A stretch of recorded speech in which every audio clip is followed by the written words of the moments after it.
Welcome back, everyone. Today I'm going to be installing a 26 kilowatt Generac whole house generator, and as you saw in one of the last videos, the electrical service was brought in, the underground and all that good stuff. So as I talked about before, my water line is there.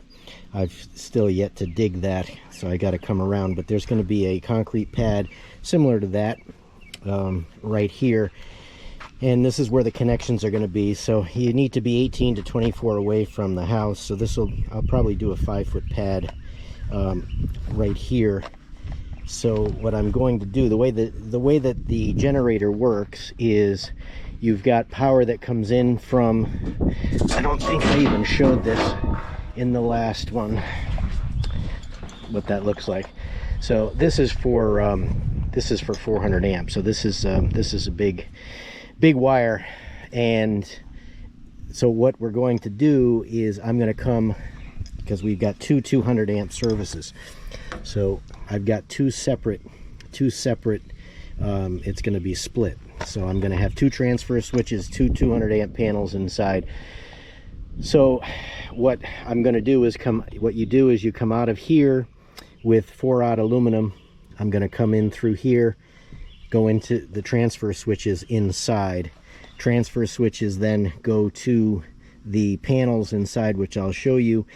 And then the way the transfer switch works is if it loses power, it senses it, it kicks the generator on, and then the generator feeds the transfer switches, which then feed the panels. So I'll show you inside next, but so that's what I'm going to be doing today, and then I'll show you the generator, which I have in the shipping container, but I'll make another separate video of that. But let me go inside and I'll show you. All right, here's a look on the inside, which is messy right now because I still have lumber and stuff in the way, but that's where the wires are going to come in. So you can almost see the outline of the meter panel, the meter base right there. So what I'm going to do is I'm going to come in, I'm going to come up, and I'm going to go into the back of the transfer switches, and then the generator wire is going to come in. If I could find where the nail is. I just banged a nail through, and of course I don't see it.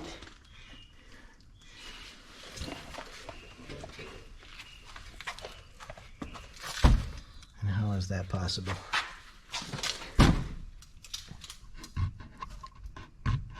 Okay, it's right there, but obviously we can't go there, so I'm going to come in somewhere over here. So what'll happen is that line will come in there, it will go up. I'm going to put 2x4 on edge here and a 4x8 sheet of 3/4 inch plywood. So I'm going to mount what I'll show you in a second. But the lines will come in, so they'll be hidden. This way they all don't have to be in conduit, which is much easier to do, and it's all protected. So let me show you the panels. All right, here's a look at the inside. So there's the two transfer switches, which you'll see after.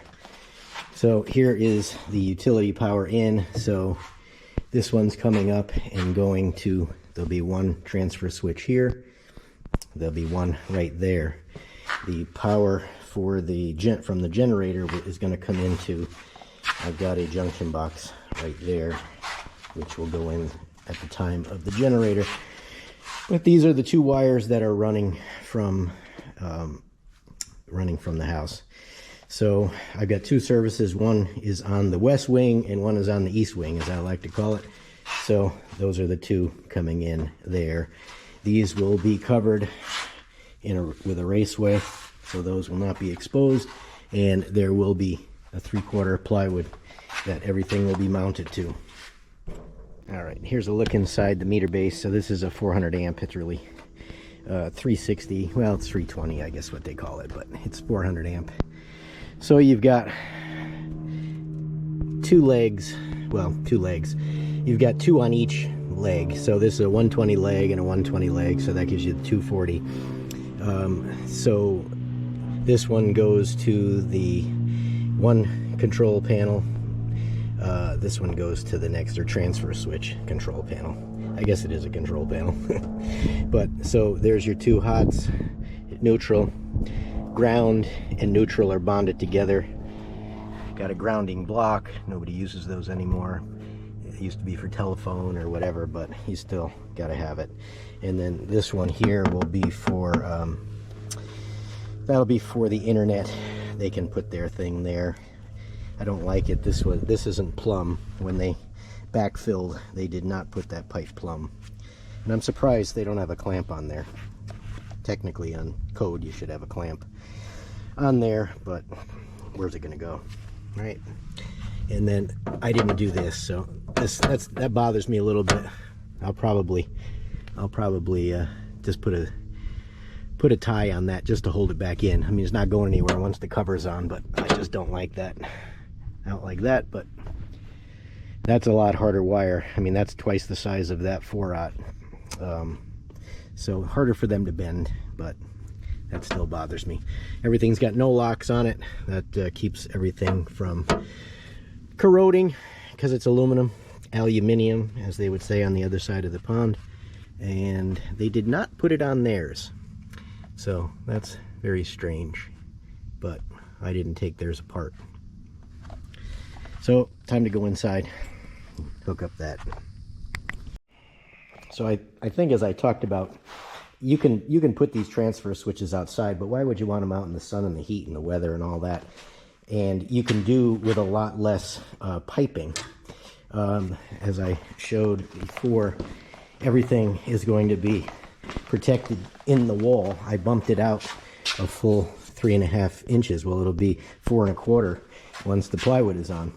So you've got plenty of room back there to do everything, and you don't have anything outside, and you don't have to put LBs and pipes and flex and all this other stuff, and it'll look a lot neater. Plus it's inside.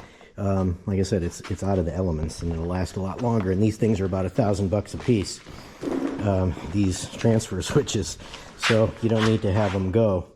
But they do not come with any knockouts, unlike most, panels or whatever. So what I'm doing, and I've already done a couple of them, is I'm putting 2-inch. So I'm going to use 2-inch. So basically it's just a male adapter with a lock nut and a plastic bushing, and that will go in there, except on the other side, obviously. But I need to get one down here. So it's kind of good that they don't put them, because then you can put them where you want them. So I'm gonna put you don't want to put them right below where all the connections are going to go, so I'm going to move them over just so that they're not all directly in the way, so you can bend them around a little bit. But do not drill. Don't get a drill. Buy one of these punches. It's a great. You'd be happy you did. About $100. They have all different sizes in the kit. This is 2-inch. You can go from 3/4, I believe, up to 3-inch or 2.5. Anyway, the 2 is what I'm going to use, so I'll show you how that works. So what I found works. Oh, and by the way, these do have one knockout. They do have one knockout. I was wrong about that. They do have one knockout that they give you, but that's it. So down here, 5.5 over, 2.5 up to the center. It's a 3/4 inch hole, and then it'll get punched out.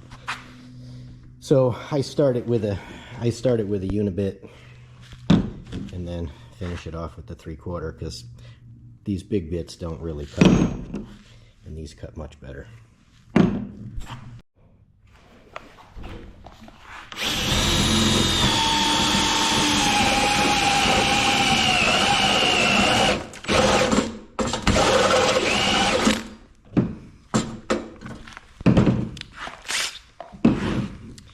You don't want to go too far. You can't really do them all the way with the unibit anyway, because that makes a tapered hole. So that makes quick use of it. If I tried to just drill it with this, you would see how long it would take.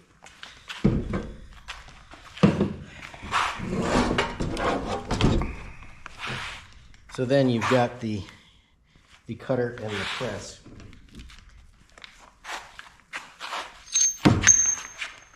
I'll try not to drop the piece. Basically, you just put that in there.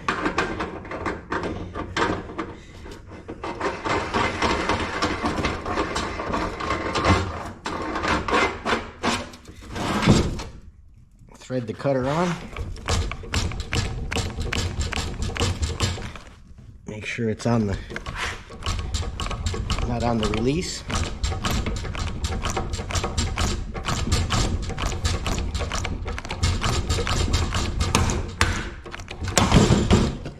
There she goes. Nice, beautiful hole. If you tried to do that with a drill, that would look terrible, and it probably would make your piece not fit.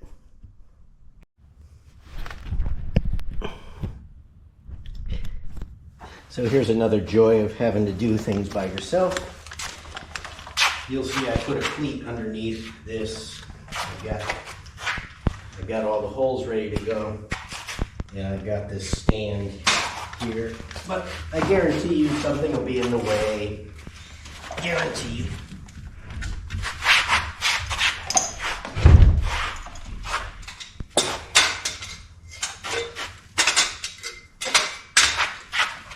Adjustable height stand, which I'm not sure how much higher it can go. That's pretty good there. All I have to do is be able to reach these things, which is not going to be so easy. Because first off, this stuff does not bend.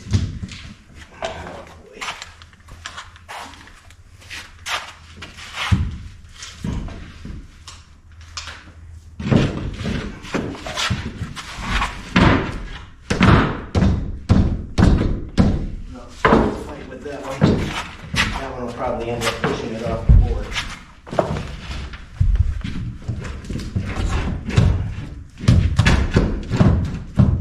And what's in the way is the wood underneath it.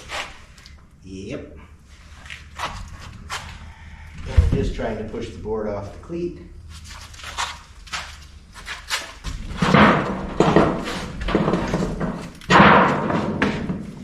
No doubt it will. I'm done. This one wants to fall down. I had to put it out of the way. Yep, it's almost ready to fall off the cleat. And I'm sure that'll fall on me too before we're done.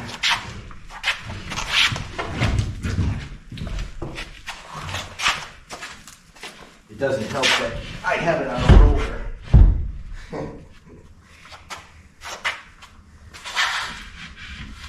Alright, so that's, I've got a ladder nearby in case I need it.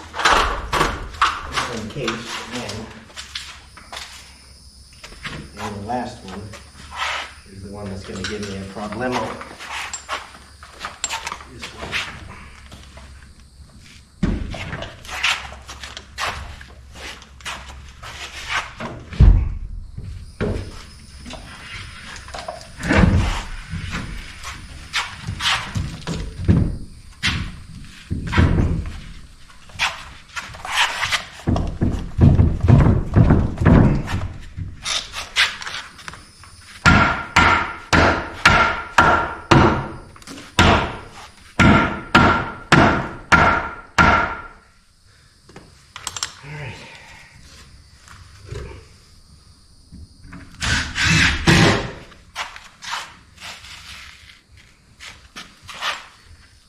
Something isn't plumb. That's not flush, but that's all right. I could try to live with that. Before it drives me crazy.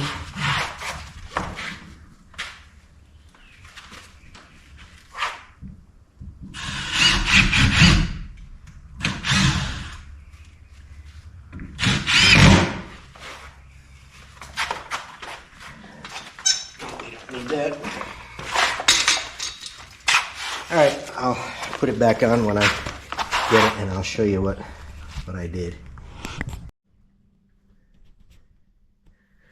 All right, so I've got this is the second transfer switch. So on the first one, there's 7 wires that have to go to the generator. I'll show those more in detail. But on the second, when you run two transfer switches, you only need the 0 ground. Let's see how the lighting is for you. 0 ground, the 194 12 volt red, and the 23 transfer. That just lets this one know, that allows the solenoid to close. So the first one is wired up, all 7.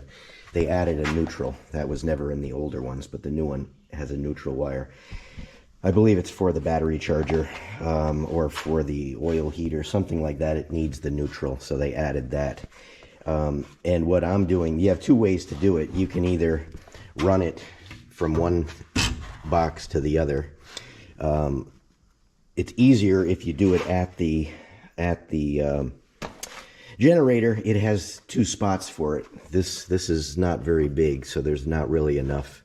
You'd have to connect them together. But what I'm doing is, because I'm doing a junction box, so the way, if I've explained it or not, I'll do it again. I'm going to have, it's actually a junction box. It'll be a junction cabinet, so to speak, right there.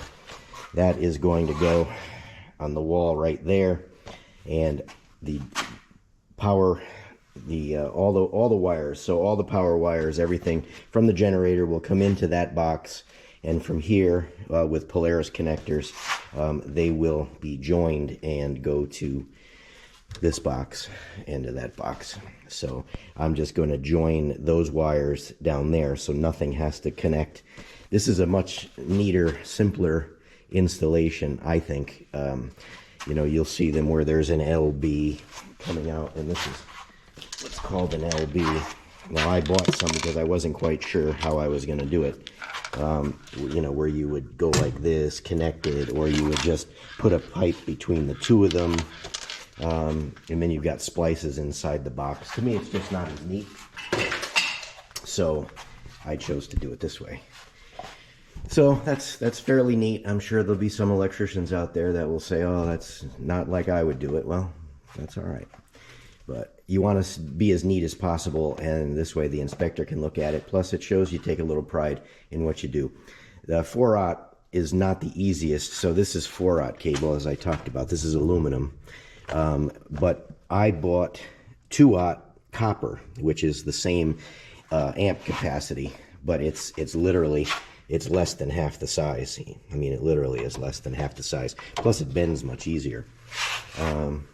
So that's the way that I've done that one. So I'll show you this one. I've got to wire this one up now, and then I'll show you how I do the box. I don't have the generator pad outside, so I don't have the generator out there yet.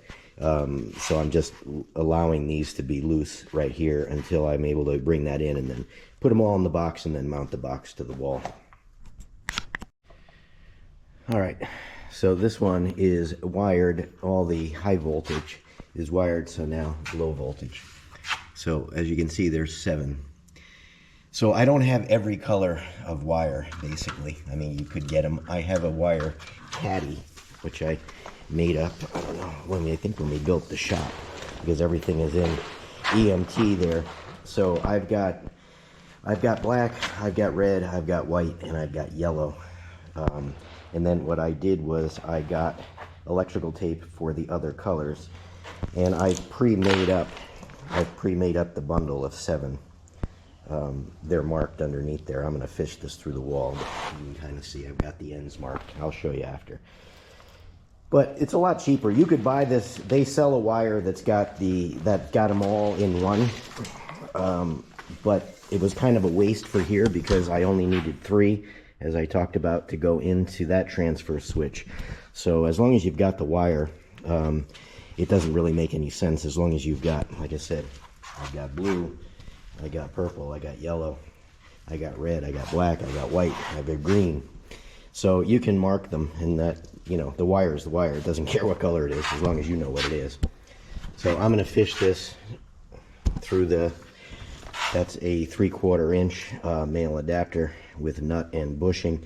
I'm going to bring it down to over here where the junction cabinet will be, and then I will get these wired in like I did over there, and then this will be a wrap for today until I can get that pad in and get the generator mounted and hooked up.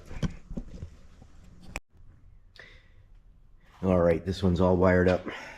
So here's my bundle. I've got them all in, zip tied over here, nice and neat.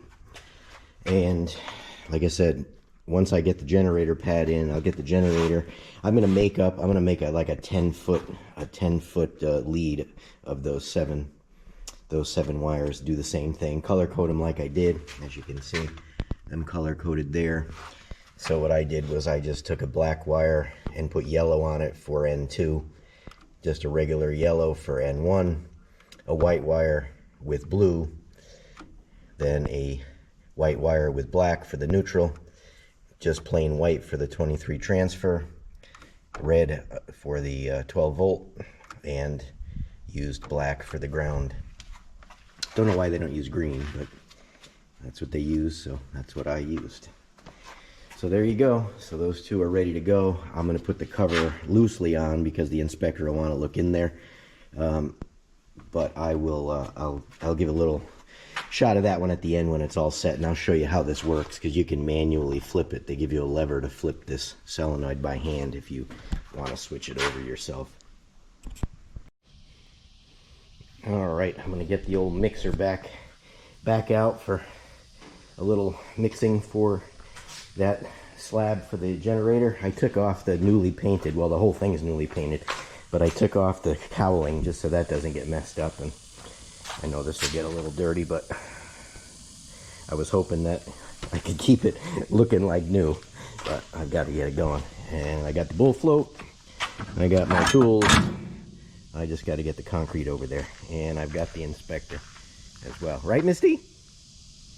Are you going to help? Huh? Misty, are you going to help? You're always in everything, right? What am I doing? Huh? What am I doing? Misty, are you going to help? Are you going to help me? Yeah? You don't know what's going on. Alright, so here's the pad. So I've got a 2-inch electrical conduit coming up so that the gas line can be run in, because the gas line is going to go in under that vent. There's a hole there where the water pipe goes in, and the tank will be over there, so the line will come straight, and then they'll tee off it here and feed the generator off that same main line. So this is 75 by 50. You got to leave 2 feet, 18 inches to 2 feet behind it, and I made it 4 inches bigger. I think it's 4 inches bigger on each side, so it'll be right there. Got the mixer. I've got to go get the concrete is under the lean-to. I'll drop this bucket, go get the pallet forks, bring it over, and get this going while I'm still in the shade. Quick interim, not shutting it off because it didn't really want to start. That's about 20 bags, I think, so far. Probably 2 more mixes, I'll be done. I think David was trying to tell me that's all you needed, because it shut off and I put more gas in it so it didn't run out of gas, but it wasn't running great. I saw a carburetor, gas was coming out of the carburetor, so I think the bowl was probably got a little clog in it, sticking it open. But I don't need another mix. So, thank you, David. One of the things that drives me crazy, now I'm no professional concrete man, no, technically I've spread my share of yards over the years, but one of the things that drives me crazy, and I even see some of the best people, and I won't mention names, but he's a big YouTube star, and they all drag it forward like this. Now if you look over here, when you drag it like that, all you're doing is pulling it up, and it makes rough and leaves voids. So if you shimmy it back and forth like this, as you can see, all it's doing is screeding off the top, and it's not pulling it all out of the way. And look at that finish. I mean, it looks like you ran a bull float over it. So just my 2 cents. That's the way I do it. You don't have to. All you professionals can say what you want, but I'm sure you'll go back to using this afterwards when you see how well that works. I really don't get how nobody does it that way, but I shouldn't say nobody. I know, I'm pretty sure Mike Day up in Maine does it that way, but I've always done it this way, and since I was 13 years old, and that's the way I'll keep doing it till I'm 103. Well, I just knew it was going to happen. I tried to get her away. I got her all the way back to the shop, and she came back around the other way and walked right across it. So I'll leave them there. They'll be behind the generator, but they'll be there forever. Misty, misty, misty. But it looks good. Sun's gonna get to it. It'll be dry in no time, but that's the finish. All right, it's time to get the generator out of the shipping container.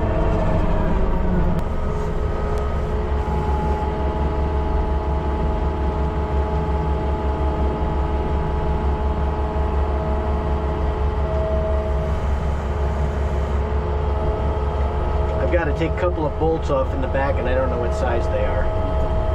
They look like 3/8, but it's probably 10 millimeter, because I'm sure it's, well, they say this is American, but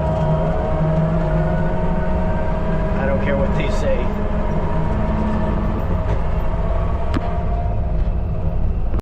I've got to go move the bucket that I left for backfilling, which I haven't done yet, but it's in my way.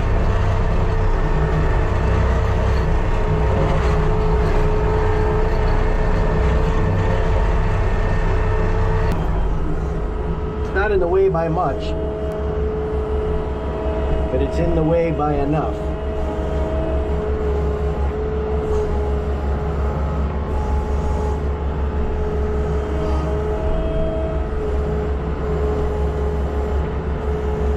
And it won't let me grab it with the weight in there.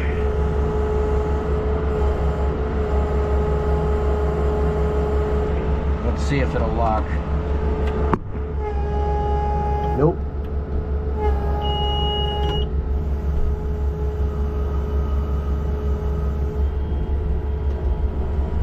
Well, like I said, I don't have to go too far. So we'll just put it down right there.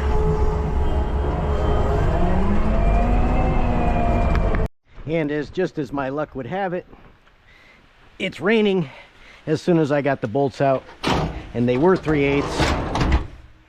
And I set one of the other cameras up to get this action, and that's one that does not have a battery door on it. Maybe it's gonna stop. I don't know. My luck. Unbelievable.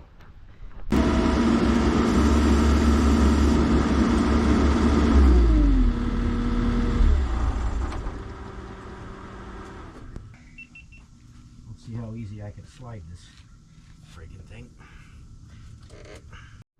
Alright, there's always got to be some wood that comes. These pallets they make these days are horrendous.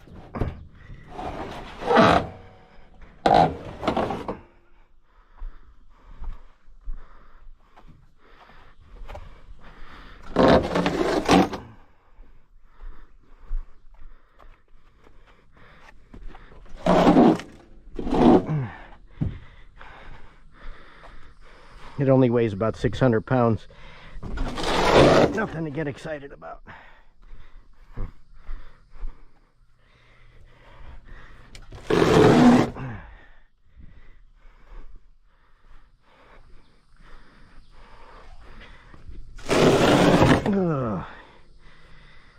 All right.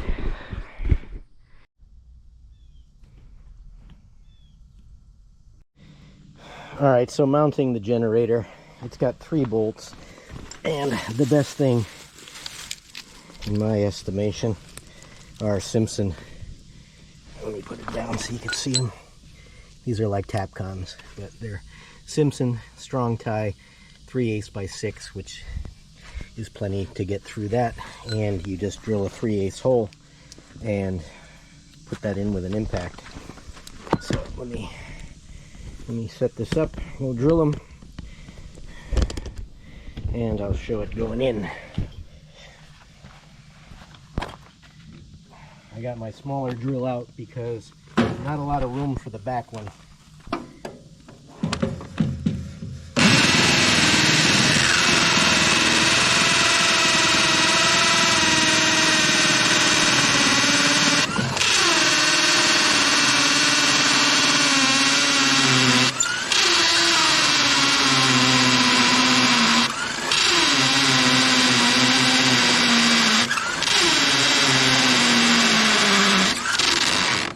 Always a good idea to get rid of the dust before you pull out the bit all the way, so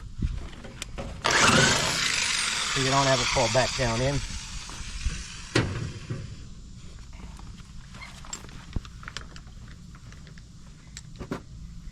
Three-quarter impact.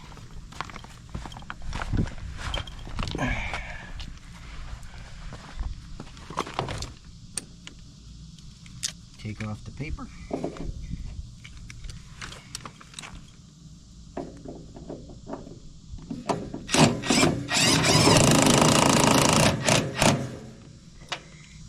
That's it. I always like to not drill all the holes at once because if it vibrates around, so I put one in, I drill it, put it in, drill another one. So that's it. Takes 2 minutes and those things work great. All right, so that's all it is. You got one there, you got one there, and you've got one right down there. So that's the only one that's a little harder to get at. But other than that, it's pretty easy. Much better than using regular concrete anchors. Much better. All right, so here's this. This is a 16 by 10 junction box. And so these are the wires that go to the second. These go to the second transfer switch, which will go to the what I call the west wing. This will be the east wing, and the whatever else I take off it. But this has all the wires. So that's the slave. This is the primary. So these wires go to the primary. You only need the 3 wires, which I'll show you in there when I'll show you out on the generator as well. And then this is where the feed from the generator will come in, and then they will be connected with Polaris taps. And all right, so here we are with the outside wiring. So this is 1.25 inch, so I've got seal tight or flex conduit. Got a 90. Again, that's a seal tight. You've got a gasket there, and coming around to 1.25 inch LB, and I put it on an angle. That's the way I wanted it to go. I didn't want any of the conduit to be hanging over the pad, so I put it on an angle. I think it looks better that way, plus it's nice and neat. You use these so that now you can turn these wires and go in. The easiest way to get this, I didn't fish the wire through on this curve. I fished it through straight, and then I put the 90 on last. That makes it much easier, because when you've got, I mean, even though this is copper, it bends, you know, but it's still stiff when they're all together. So when you've got that many connectors in there, that's my recommendation for doing it. So I'll get these hooked up and I'll show you where everything goes. Everything is right here. All right, so here let me put the light on. All right, so here's all the wiring. So nice and neat. Everything's cable tied, marked, and neat. That's what you want to do. Strive for neatness. So that's all there is to it. And I'll show you inside the difference. You can, now if you wanted to, you could run separate wires to each transfer switch, because they give 2, I don't know if you can see it, but there are 2 ports on all of the the 7 connectors. So you could do that, but I think it's neater and easier, and you don't want to run too many more wires through that 1.25 inch. It gets a little tight. So there's a metal plate that covers this up. I'm just going to put that on, put the side back, and this will be done until right there is where the gas company, the propane, they will come up out of. I gave them a conduit. We'll cut that off down lower, and they can run their line in. It'll go in there, but the electrical is all set. All right, so here's the last step. So a little bit of a rat's nest here, but everything's neat. This is all for the left transfer switch, this is all for the right, and this is all incoming. So the only thing I really need to do right now is on the ends, I have them color coded because I've used the same wire, you know, just changing it with the you know, with the colors of the electrical tape, which I've got over here. So I just need to make sure that I remark them because I need to cut off 3 feet. I just made this wire harness up ahead of time, not knowing exactly how much I would need. So so I'm just going to remark those up here, and then all these connections will be made with a Polaris connector, good up to 2-aught, and these are the lever connectors, and these are good for 22 gauge up to 10 gauge. So these are perfect for that. So that's what I'm gonna do. And one thing to make sure, do not forget to put on your bushings, because I had one bushing left on the bottom that I just saw that I didn't put on, was still in the package. I usually try to do those right away, but sometimes they're not handy, and then if you forget, not a good thing. And technically, by code, you really don't need them because it's plastic. They're plastic. You know, the adapter, the male adapter is plastic, but there's no need to split hairs with that with an inspector. So just put them on. It's easier. All right. So here's the finish. Here's the finished product. So there's the Polaris connectors. So you've got your 2 hots. Got your ground, got your neutral, and there's all the low voltage. So everything nice and neat. I like neat. And if you are neat, like I don't even like that little piece left in there, but if you're neat, the inspector knows that you care about what you're doing, and you probably did a decent job, and they don't have to scrutinize every single thing that you do. So it's you know, neat. Being neat is important. I mean, could I even been neater than that? You know, these wires are hard to bend. So, and especially when your fingers start to get arthritis in them, it's even harder to bend them. So I could have made that even neater, but once this door closes, so this is a case like that closes, it probably will never be opened again. So, and let me just show you in here one last time. So here's the inside. So as I said, this is the primary transfer switch. So there's all your connections right there. And you know, I see some people, they'll run a pipe between them and all that, but the way I did it was neater, having everything happen right there. So as I talked about earlier, but I'll just show it at the end. So the slave, or the second transfer switch, it only needs the ground, the 194 12 volt, and the 23 transfer. So there's a lot less going on in that one. And I think I showed it already, but if you want to activate this manually, now there's the cover that goes on it, but this is how you can activate it manually without having to have the power trim. And I'll take a quick shot of what it looks like back. Let me put the cover back on. All right, so you can see the hole there. This pops out, but off, on. Very simple. All right, so there you have it. So that's what it looks like finished. I've got my sub panel out for the garage, so that's going to be, the garage will have its own sub panel. So there they are. Again, this disconnect does the west wing, this does the east wing, and that's the junction box generators outside. So that's about it. So if you have any questions, let me know. There's not a lot of videos, there weren't a lot of videos out on with 2 transfer switches, and the ones that were there weren't really clear. Seemed to make it a little bit, made it sound a little bit more difficult than it really was. So this is not difficult at all. I think this is the best way to do it. And you know, these transfer switches are $1,000 a piece. So to have them inside, you know, to have them inside in the long run is a good idea. I think you always see everybody have them outside, and yeah, they're made to be outside, but I don't know, nothing is weatherproof. They're not, especially we live well, we're about 20 miles away from the ocean, so we don't really have the spray, but if you're definitely anywhere near the ocean, you definitely don't want those outside.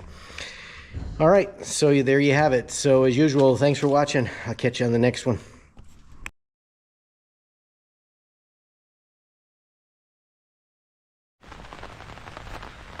And I'm going to give a little sneak peek as to what's upcoming and what we're doing. So this all got stripped out. This is going to be a big driveway parking area. There's going to be a palmetto tree. If you look at the South Carolina symbol, it's going to be right in smack dab in the middle of that door, in the middle of that vent. I'll try to put up a picture of what it's going to be. This is still going to be filled in with stone. My drain pipe, the rain actually pushed it up out of the ground. We got like 6 inches of rain the other day, so I have to dig that up and get that back down. But this is the front stairs, so we've got this is going to be stamped concrete border with a broomed center. So we'll have it's 7 feet there, comes down 1 step down here, 1 step down. So the bottom of that 2x4 will be the top of the driveway over here, and it pitches that way to let the water go towards the ditch. So that's upcoming. Just wanted to let you know.